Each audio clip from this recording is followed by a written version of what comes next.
Welcome back. ಮೈಸೂರಿನಲ್ಲಿ ನಟ ಜಗ್ಗೇಶ್ ಅವರು ಸುದ್ದಿಗೋಷ್ಠಿಯನ್ನ ಮಾಡಿದ್ದಾರೆ. ಈ ಸಂದರ್ಭದಲ್ಲಿ ದರ್ಶನ್ ಅವರ ವಿರುದ್ಧ ಅವರು ತಮ್ಮ ಅಸಮಾಧಾನವನ್ನ ಹೊರಹಾಕಿದ್ದಾರೆ. ಘಟನೆ ನಡೆದ 4 ದಿನಗಳಾಗಿದೆ. ದರ್ಶನ್ ಅವರ ಫ್ಯಾನ್ಸ್ ನನ್ನನ್ನ ಯಾವ್ಯಾವ ರೀತಿಯಲ್ಲಿ ಅವಮಾನ ಮಾಡಬೇಕು ಅಂತೆಲ್ಲ ಏನೆಲ್ಲ ಪ್ರಯತ್ನಗಳನ್ನ ಮಾಡ್ತಾ ಇದ್ದಾರೆ. ಈ ಎಲ್ಲ ವಿಚಾರಕ್ಕೆ ಸಂಬಂಧಪಟ್ಟಾಗಿ ಅವರು ಕೂಡ ಸೋಷಿಯಲ್ ಮೀಡಿಯಾದಲ್ಲಿ ಆಕ್ರೋಶವನ್ನ ಹೊರಹಾಕ್ತಾ ಇದ್ರು. ಅದ್ರ ಜೊತೆಗೆ ನನಗೆ ದರ್ಶನ್ ಒಂದು ಫೋನ್ ಕಾಲ್ ಅನ್ನ ಮಾಡಬಹುದಾಗಿತ್ತು. ಈ ವಿಚಾರಕ್ಕೆ ಸಂಬಂಧಪಟ್ಟಾಗಿ ಅವ್ರ ಫ್ಯಾನ್ಸ್ಗಾದ್ರೂ ಒಂದು ಮಾತು ಹೇಳ್ಬೋದಾಗಿತ್ತು. ಆ ಕೆಲಸವನ್ನ ದರ್ಶನ್ ಮಾಡಿಲ್ಲ. ಈ ಹಿಂದೆ ಹಲವಾರು ವಿಚಾರಗಳಲ್ಲಿ ನಾನು ಯಾವ ರೀತಿಯಾಗಿ ದರ್ಶನ್ಗೆ ಬೆನ್ನೆಲುಬಾಗಿ ನಿಂತಿದ್ದೇನೆ, ಆತನಿಗೆ ಸಾಥ್ ಕೊಟ್ಟಿದ್ದೇನೆ, ಈ ಒಂದು ವಿಚಾರಗಳನ್ನ ಇವತ್ತಿನ ಪತ್ರಿಕಾಗೋಷ್ಠಿಯಲ್ಲಿ ಜಗ್ಗೇಶ್ ಅವರು ಪ್ರಸ್ತಾಪ ಮಾಡಿದ್ರು. ಅಲ್ಲದೆ ದರ್ಶನ್ ಅವರ ವಿರುದ್ಧ ಏಕವಚನದಲ್ಲಿ ಅವರು ವಾಗ್ದಾಳಿಯನ್ನ ಮಾಡಿದ್ದಾರೆ. ಪೊಲೀಸರು ಆತನನ್ನ ಚಪ್ಪಲಿ ಇಲ್ಲದೆ ನಿಲ್ಲಿಸಿದ್ರಲ್ಲ, ಆಗ ಅವನ ಸಪೋರ್ಟ್ಗೆ ಹೋಗಿದ್ದು ಇದೇ ಜಗ್ಗೇಶ್. ಸಣ್ಣ ಹೀರೋಯಿನ್ ಮನೆಯಲ್ಲಿ ಆತನನ್ನ ನಿಲ್ಲಿಸಿದ್ರು. ಆ ಸಂದರ್ಭದಲ್ಲಿ ನಾನು ಪೊಲೀಸರೊಂದಿಗೆ ಮಾತನಾಡಿ ಆ ಟೈಮ್ನಲ್ಲಿ ಗೃಹ ಸಚಿವರಾಗಿದ್ದಂತಹ ಅಶೋಕ್ ಅವರ ಜೊತೆ ಮಾತನಾಡಿ ಯಾವ ರೀತಿಯಾಗಿ ನಾನು ಆತನಿಗೆ ಸಪೋರ್ಟ್ ಮಾಡಿದ್ದೇನೆ ಅನ್ನೋದನ್ನ ಆತ ಸ್ಮರಿಸ್ಕೊಳ್ಬೇಕು. ಇಷ್ಟೆಲ್ಲ ಆಗ್ತಾ ಇದೆ, ಆತನ ಫ್ಯಾನ್ಸ್ ಈ ರೀತಿಯೆಲ್ಲ ಮಾಡ್ತಾ ಇದ್ದಾರೆ, ನನಗೆ ಆತನಾದ್ರೂ ಒಂದು ಮಾತು ಹೇಳ್ಬೋದಾಗಿತ್ತು, ನನ್ನ ಜೊತೆ ಮಾತಾಡ್ಬೋದಾಗಿತ್ತು, ನನ್ನ ಫೋನ್ ಕರೆ ಕೂಡ ಸ್ವೀಕರಿಸಿಲ್ಲ.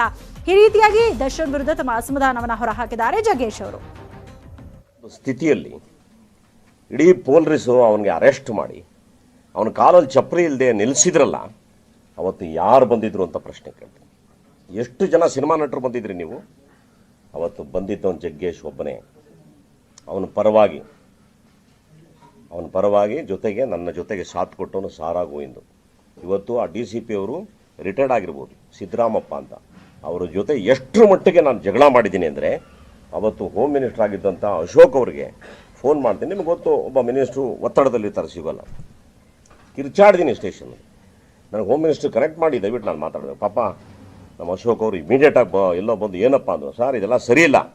ಅಷ್ಟು ಒಬ್ಬ ದೊಡ್ಡ ನಟನಿಗೆ ಯಾರೋ ಒಂದು ಸಣ್ಣ ಹೀರೋಯಿನ್ ಮನೆ ಒಳಗಡೆ ಕೂಡಾಕಿ ಕಾಲಿಗೆ ಚಪ್ಪಲಿ ಇಲ್ಲ, ಆ ಥರ ನಿಲ್ಲಿಸೋದು ಎಷ್ಟು ಮಟ್ಟಿಗೆ ಸರಿ ಅಂತ ಹೇಳಿ ಅವನಿಗೆ ಇಮಿಡಿಯೇಟಾಗಿ ಏನು ಮಾಡ್ತೀರಾ, ಕಾನೂನು ಪ್ರಕ್ರಿಯೆ ಪ್ರಕಾರ ಏನು ಮಾಡ್ತೀರಾ ಮಾಡಿ, ಕಾಯಿಸ್ಬೇಡಿ, ಬಿಡಿ ಅಂತ ಹೇಳಿದಾಗ ಪಾಪ ಅವತ್ತು ಅವನ ಮೇಲೆ ಬೇರೆ ಥರ ಕಾನೂನು ಪ್ರಕಾರ ಅವನ ಮೇಲೆ ನಡೆದಾಗ ನಾನು ಇವತ್ತು ಹೆಮ್ಮೆಯಿಂದ ಹೇಳ್ತೀನಿ, ಅವನು ಕೂಡ ನೆನಪು ಮಾಡ್ಕೋಬೇಕು ಈ ಮಾತನ್ನು.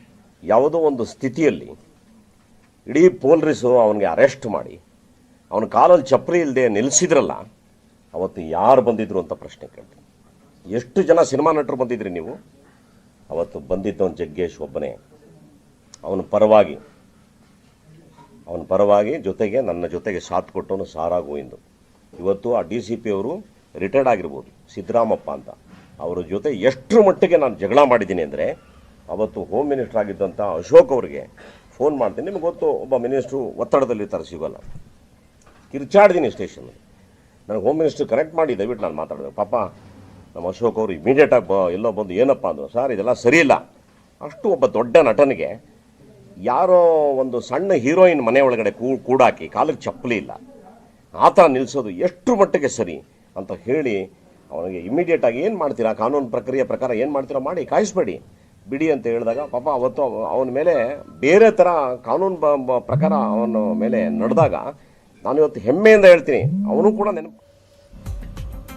ಸುದ್ದಿ ಮುಂದುವರಿಯುತ್ತೆ ಚಿಕ್ಕ ಬ್ರೇಕ್ ಆದ್ಮೇಲೆ.